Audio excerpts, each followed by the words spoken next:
So today we are starting at the little hamlet of Sterndale, which is the start of today's hike, Crome Hill. This is supposed to be one of the most beautiful and the most popular hikes in the Peak District, particularly on the weekends. So we're going to head up and see whether it's worth the hype. And then later today we'll be heading to the nearby town of Bakewell, which is one of our all-time favourite towns in the Peak District. And when we're there, we're going to show you all the best things to do and to eat. So make sure you stick around to see what it's like.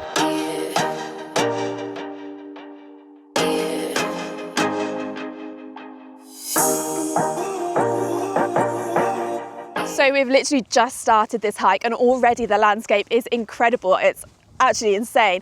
We've got this huge hill in front of us. I think the first one's called Parkhouse Hill, then the second one is Crome Hill, and they just have this like spine that runs all the way along them, and it looks so cool. I can't wait to get up there. I bet the views are incredible. We're just surrounded by farmers' fields in this lush valley. It's so beautiful so far.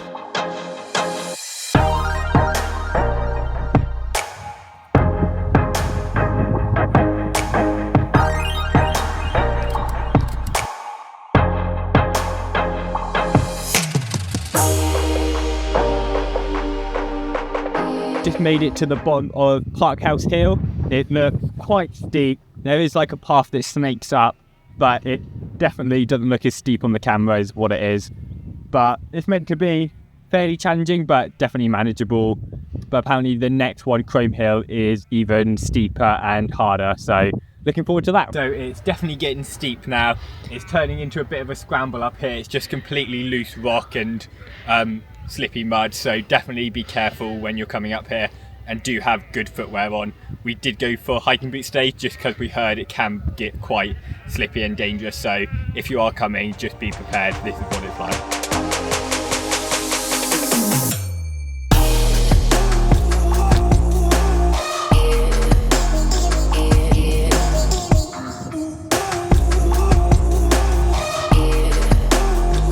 Oh, this isn't the top yet. False summit. That view is incredible though, already. That is beautiful. Right, let's keep going. Wait, I don't know if this is even the top. I think there might even be another one behind this. Maybe I'm seeing things, but yeah, it goes higher.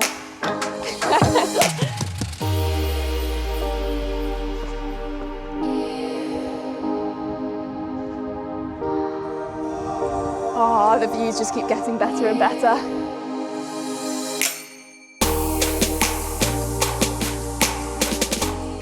Final push to the top. Let's go.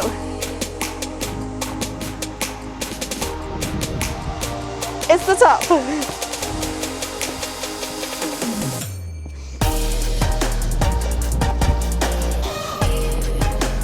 So breezy. What a view!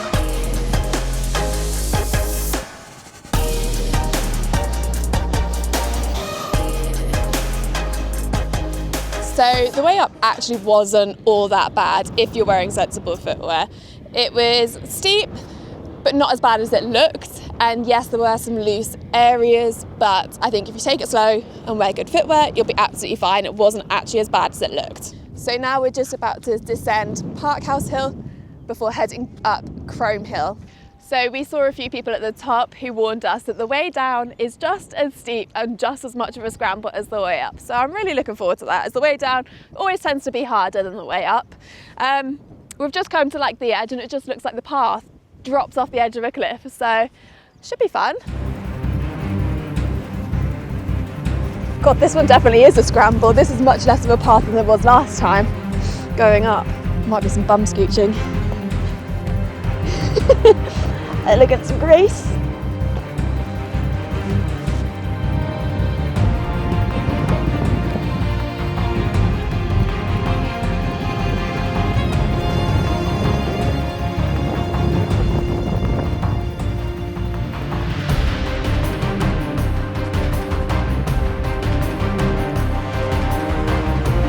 This is definitely a lot worse than the way up.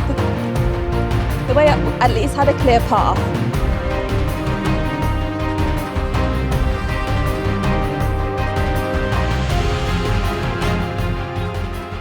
the path just kind of ends at a cliff. Jump. Let's go.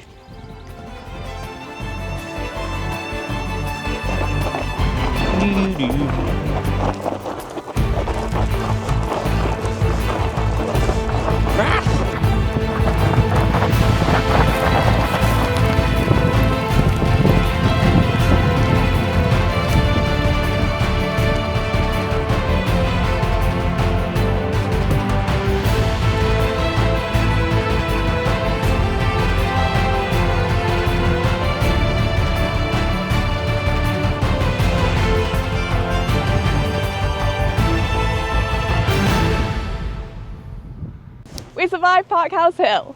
That was difficult getting down. If you're not a good hiker, you're not used to scrambling, maybe this route particularly isn't for you. There is another way down the other side, which is much easier and I think a bit quicker because this takes a long time to scramble down. So that might be a better option for you if you're not used to it. It's very slippery. If you do decide to come this way, take your time. Make sure that you stay low, you've got 3 points of contact, and that you just take it steady because it's very slippery and very steep. It was an awful lot of fun though, I have to admit. So if you do decide that Parkhouse Hill might be a little bit too much for you, don't worry, you can still do this hike, you can still head up Crome Hill. There is both a path and a road that circle around it, so it's perfectly doable even if you think that might be a little bit much.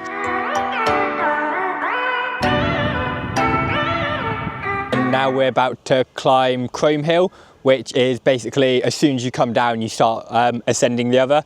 So it should be another quite steep hike, but hopefully the views of the top are just as beautiful as Parkhouse Hill. I know why I let you go. So Crome Hill is kind of straight uphill. It doesn't move back and forwards like the last ones, but it is a lot easier.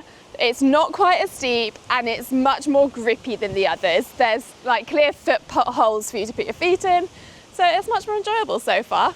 The views are incredible as well. Oh, it's so beautiful here. So we're just nearing the top of Crome Hill now. We've got loads of sheep as company and all the little like lambs, that's what they're called, just hopping around, and it's so cute. I literally want to stop and take photos of them all, but someone won't let me. Apparently we've got a hike to finish today. Something strange between us. Hello, mummy sheep. Oh, let me show you what you need to know. Nice. If you see me, how I see you. Makes Parkhouse Hill look so tiny from here. I swear it was big when we went up it. Tell you everything, but I didn't have the courage. I didn't do a thing. So we've made it to the summit of Crome Hill. The views are absolutely stunning. You can see Parkhouse Hill. It looks a lot smaller than when you were at the top, but the views are stunning here. We probably preferred the view at the top of Parkhouse Hill, but the views up here are equally stunning. But we'd recommend doing both if you have the time and energy. But I think we're just gonna admire the views for a bit longer and then start heading down back to the car. So I can see why they call it a spine, because that looks like the spine of a dragon. And I feel like we're on like the dragon's head and that's its tail going down. Nobody around, nobody, just me and you. I know we have got the courage to do the things we do. Hey there, what's that sound? Something is calling from on the ground. So I made it to the bottom of Crome Hill. That was so much fun. That one felt so much quicker than the other one. It was definitely a lot easier and a lot less technical. But now I think we are just going to walk up and around the ridge. We're in kind of like a basin at the moment with Crome Hill and Parkhouse Hill in the middle of it. So I think we're going to walk around the rim of the basin now back to the car. So it should be super beautiful. Lots of good views. Hey, I didn't notice. Hey, I didn't notice. We're not slowing down. Something is calling from on the ground. So I've made it to the top of that hill. That was quite steep, as it seems to be the theme with this hike. However, the views are beautiful and I think we are heading gently downhill for now. So I'm going to enjoy that while it lasts. Hey, I didn't notice. Hey, I didn't notice. So we've just been walking along this beautiful little road through the valley. It reminds me a lot of Winnett's Pass. It was just high, tall, green cliffs with all the rocky outcrops. So, so beautiful. To the right now, we can see Crome Hill. The views are just stunning.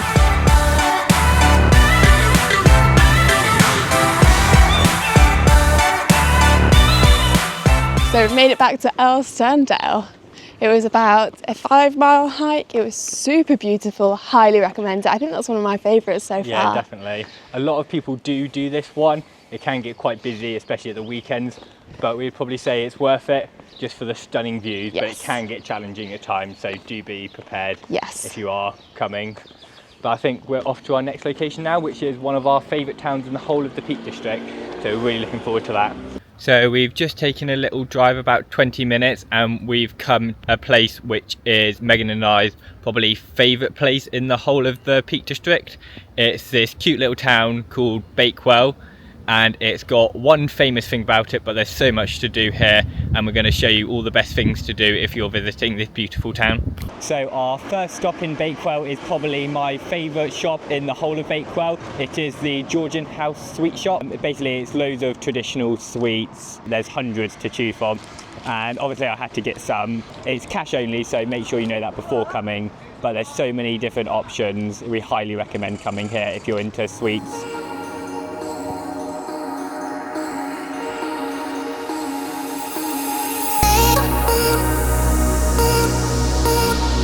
So welcome to the Chakra Lounge. This is my favourite cafe in the whole of Bakewell. The coffee is amazing. I had to get myself an iced latte today, nice reward for finishing the hike.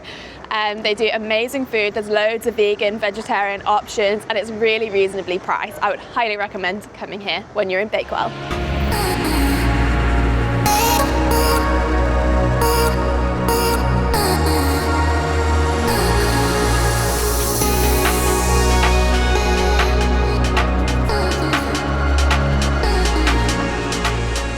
So in the centre of Bakewell is this beautiful little park. It's always blooming with so many different beautiful flowers.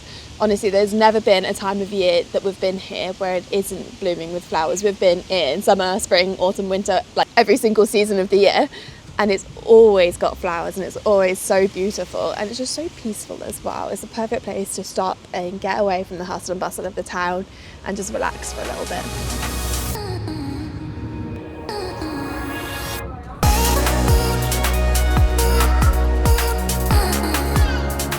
So no trip to Bakewell would be complete without getting the famous Bakewell tart.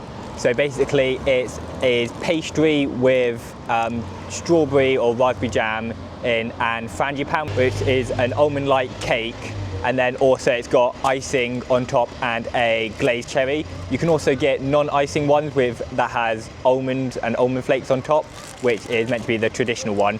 But this place here is the original place in the whole of Bakewell, and it's been selling these exact same Bakewell tarts since 1865, which is just crazy to think about. If you're coming here, get a Bakewell tart. It doesn't have to be this size, but we just love them so much, we highly recommend getting them.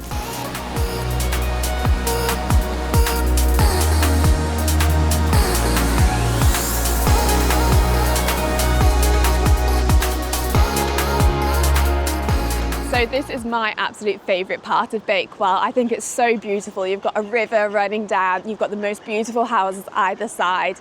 I love it here, it's so peaceful. There's also loads of wildlife. There's ducks sitting on the edge of the river. They like to jump over the weir and stuff. There's absolutely massive fish in the water.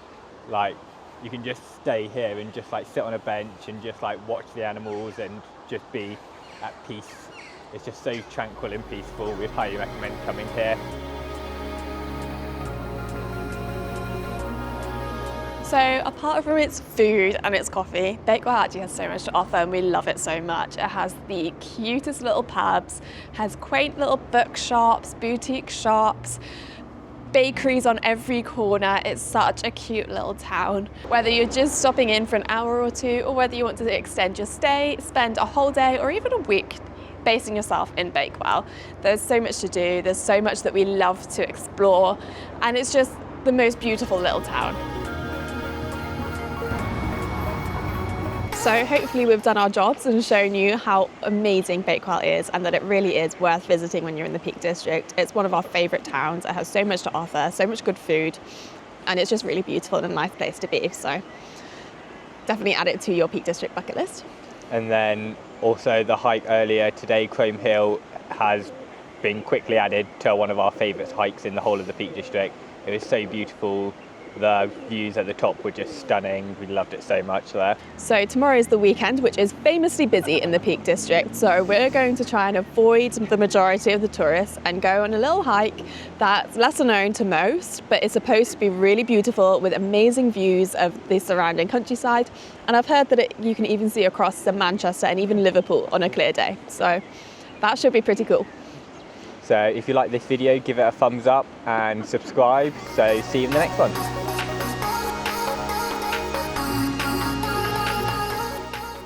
We survived. Oh, what happened there? Do you want to get rid of that ant quickly?